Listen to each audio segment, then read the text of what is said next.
Hey guys, what's going on? It's Dan and I am back with another MGU match this week.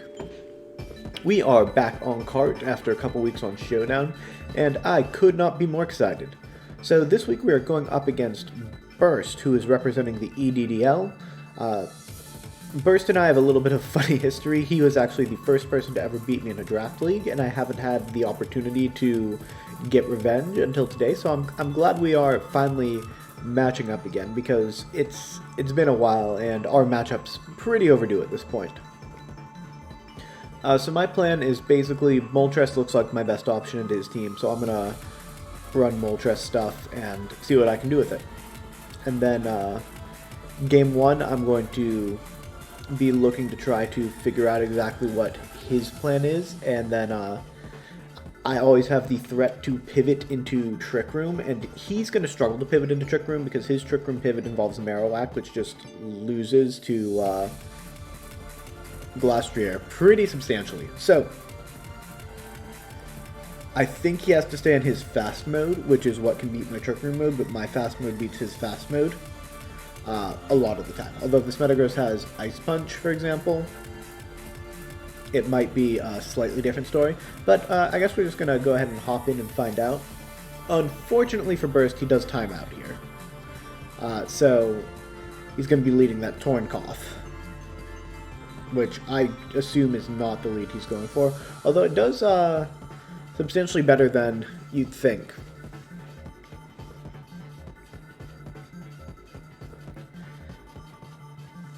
So I'm not really expecting a max Torn threat here.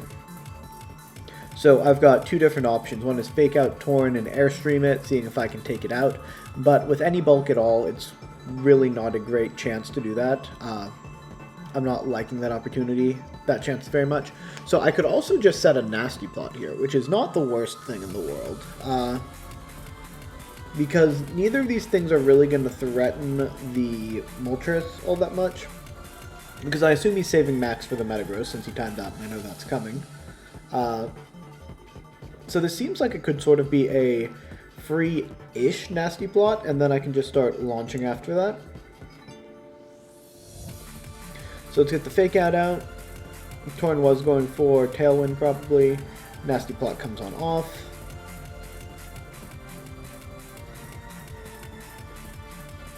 And he hazes. Okay, so basically nothing happened that turn.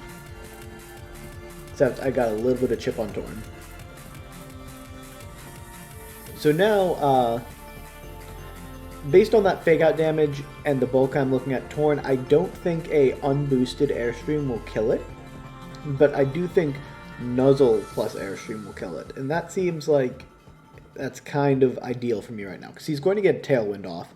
But if I can get two Airstreams off, then I've got the opportunity to substantially catch up on speed to the Metagross, because I am running a fairly fast version of my team. And the Koffagriga switches out, so he's not going to be hazing away this Airstream boost, and the Metagross comes on out.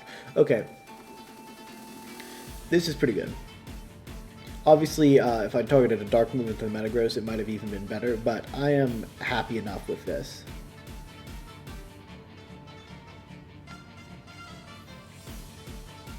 We got the big Birb. And I don't know exactly what he's going to be going for. Oh yeah, Tailwind, because he didn't get it last turn. But I want to make sure he doesn't get Brutal Swing off, which is why this double up is important. Also, Nuzzle will make it that I outspeed him at +1, even if he's under Tailwind. So even if I don't get this KO, I'll be able to get it next turn. But the Torn does go down. Metagross doesn't have a great proc, and I'm not really going to attack into it unless he triggers my weakness policy, because I don't really have a reason to trigger his weakness policy and give him sweeping potential. Because I can pretty freely attack around the Metagross, and I kind of have to because this Togetic is coming out.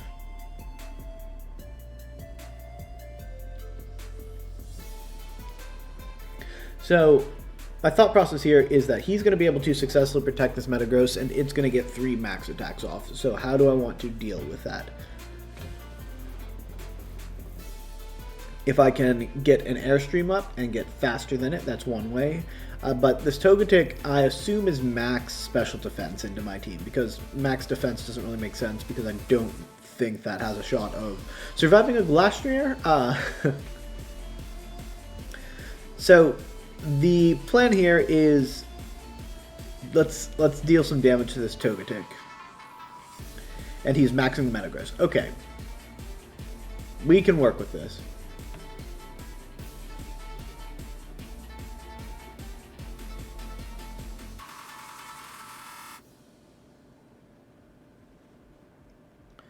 Okay, so Max Metagross comes on out. Togetic, I assume, is going to use Follow Me here, except it doesn't. I send a Volt Switch into it. I deal, a bit of damage. It's not great damage. There's no way around that. If I can get Indeedee out, who is threatening much more substantial damage with Expanding Force, and I can get a little chip on the Metagross that way. But I don't know what this Togetic is doing at this point if it's not Follow Me in. He's Quaking into the Indeedee. Okay, so that's going to be a buff Togetic. Indeedee takes... It takes that decently well, all things considered. This Airstream will come into the Togetic. Man, it is a bulky Togetic. That is not doing a lot there. But I'm now going to be faster than the Metagross, which is important. And then he uses Dazzling Gleam. Indeedee lives. Moltres gets a Weakness Policy activation. This is kind of ideal for me, I think. Because now that I have a Weakness Policy activation, Helping Hand is a major threat.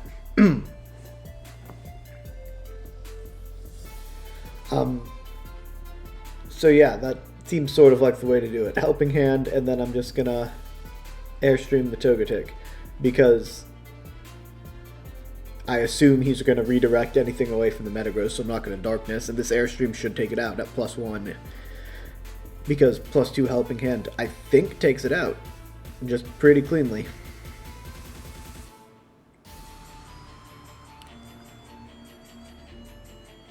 That Max Guard play doesn't make any sense to me. I'm not exactly sure what he's going for there, because I'd never attack into Metagross there. But Togetic absolutely goes down. Maybe he was trying to Gleam the Togetic to get the Indeedee to go down. But now I've just got this Moltres sitting here. He is at +1 special defense, so even Helping Hand isn't going to take it out. And I learned very quickly that this is max special defense Colberberry, Cofagrigus, so Helping Hand isn't going to take... Helping Hand Fiery Wrath isn't going to take that out either, with the +1 Metagross and the Cofagrigus. But this will do substantial damage to both of them, and set me up for cleanup potentially with either Moltres if they leave it alive. He can only kill one thing here. If he kills the Indeedee, Moltres wins next game. If he kills the Moltres, Indeedee theoretically is huge here, late game. But I get a Helping Hand out, and you guys want to see some dead bodies. Here's the Colberberry. And that's a lot of damage.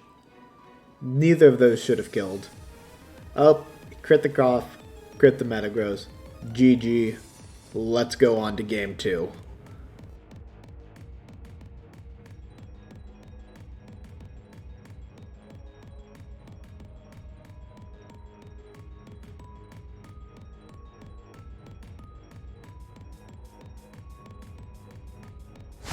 So, moving into game 2, I know a bit of RNG went my way at the end of game 1, but I still liked my position there, because I should be the one threatening stuff at that point, late game, because even at +1, if I get a Slurpuff out next to an Indeedee, assuming I did, you know, a good 70 to 80% on that Metagross, I'm winning that late game. But the crit definitely helped. I'm not gonna lie there. Although apparently he was clicking Haze, and that would have set the Metagross's special defense back down, and I definitely would have won at that point. But I like a similar setup this time, but I do want to switch it up just a little bit. So I want to get this Slurpuff on the field. It's less good against straight-up Metagross stuff, but I don't think he goes for straight-up Metagross stuff out of the gates since he saw how willing I was to deploy that Moltres.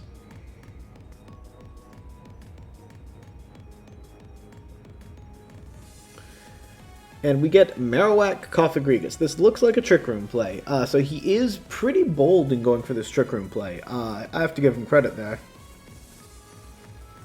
But I don't know how great it will be for him. So my options here are Fake Tears the Marowak or Fake Tears the Coffagrigus. And I always click Expanding Force. I could Shadow Ball the Coffagrigus and Fake Tears it, but this makes the most sense to me.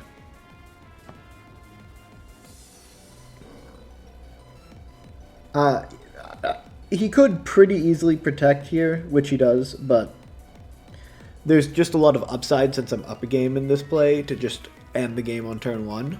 It does not do that. But I do get to launch a nice Expanding Force into this Coffagrigus. Fake Tears would have likely taken it out at that point, but he does get Trick Room up. I'm still pretty okay with this because I can just launch Expanding Force and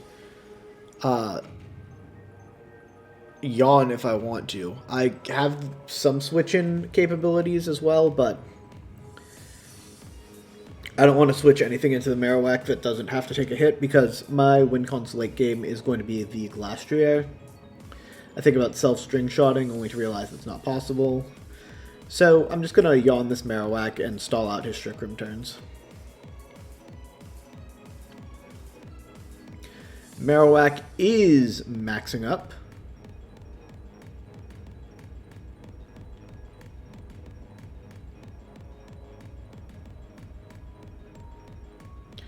And Max Marowak has a decent offensive matchup into a lot of what I brought.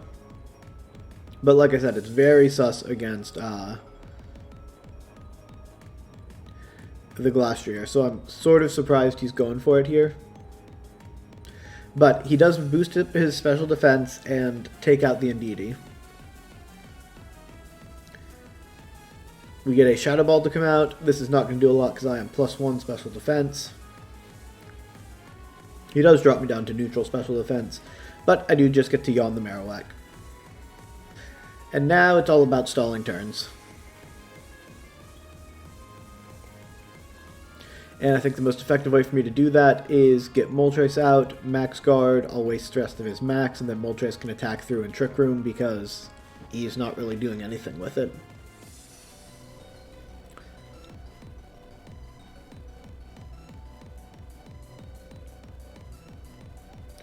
But Max Guard just seems very straightforward here. He could obviously call it, but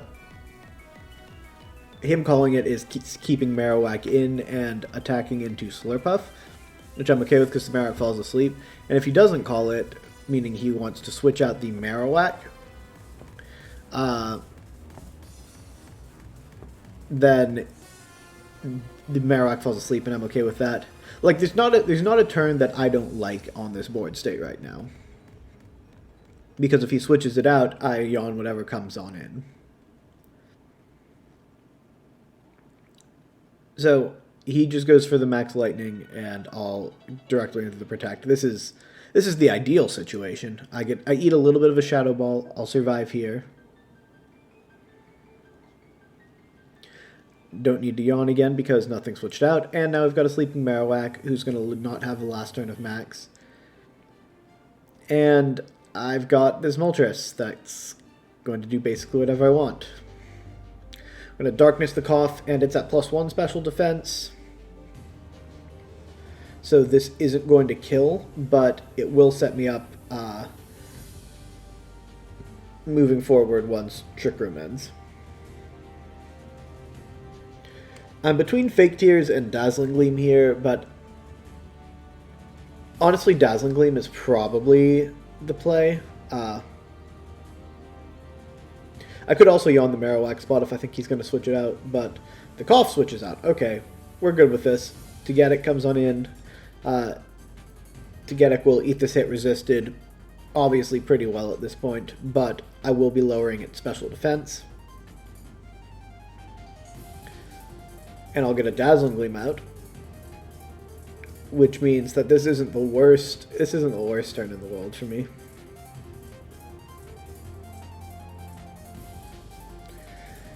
So I think I have one more turn of Trick Room to stall here, and then Moltres goes to work, so I kind of want to make sure I get the speed advantage guaranteed afterwards, so let's just Airstream with this Moltres, hit the Togetic.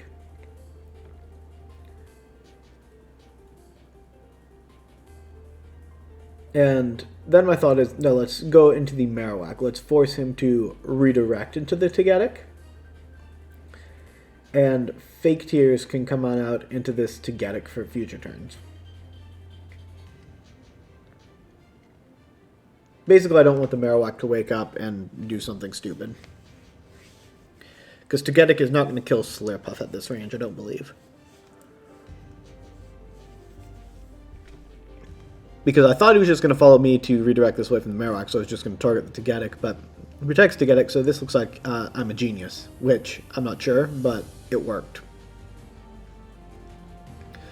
Marowak survives that.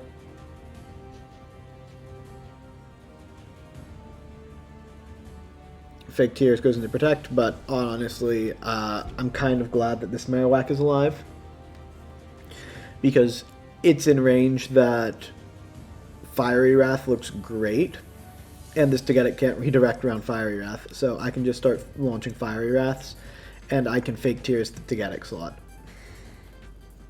Like, there is nothing that can be done against this. There's no good switch-in. So, Burst has to let something go down here, and then get in Metagross and hope.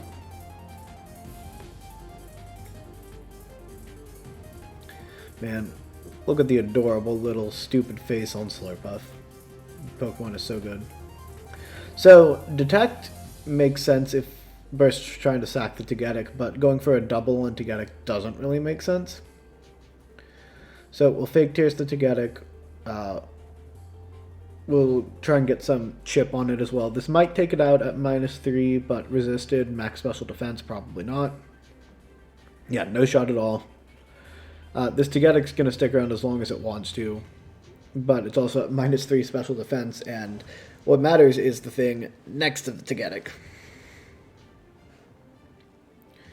Again, I'm Fake Tearsing into the Togetic. I probably should have done it into the Marowak slot, and just let the Togetic live, and no, there's no reason to do it into the Marowak slot, but this is fine. He has to let Marowak go down here.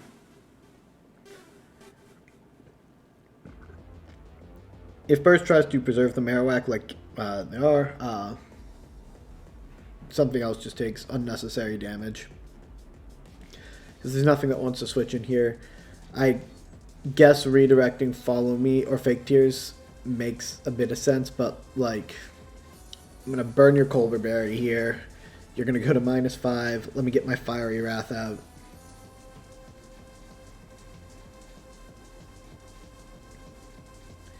Now this Cofagrigus looks like it's definitely in range. And I just keep clicking Fiery Wrath. Like, there's nothing that can stop this at this point.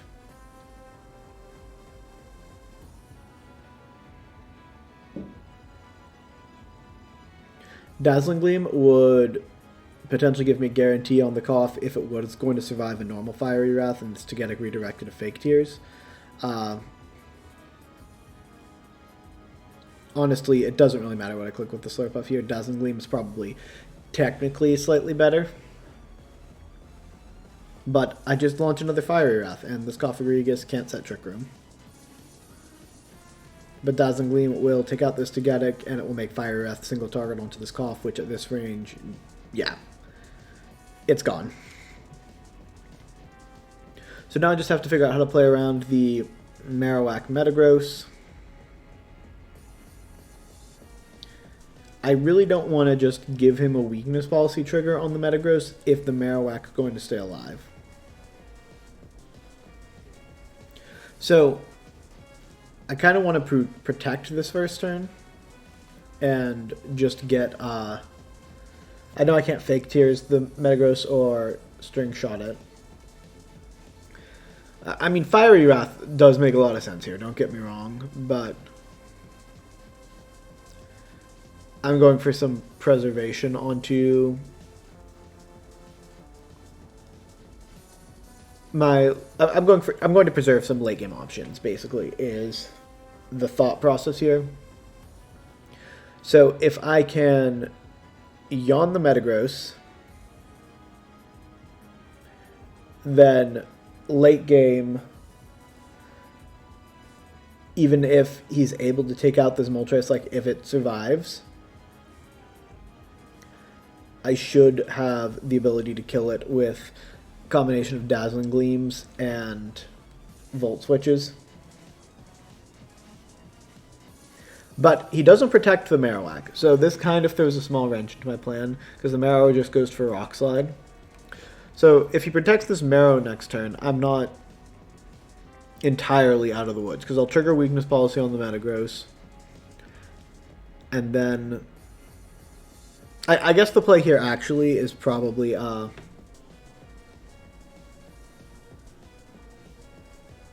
yeah, I don't think what I did here is the play. This Raichu switch isn't the play. The play here is probably just Air Slash the Marowak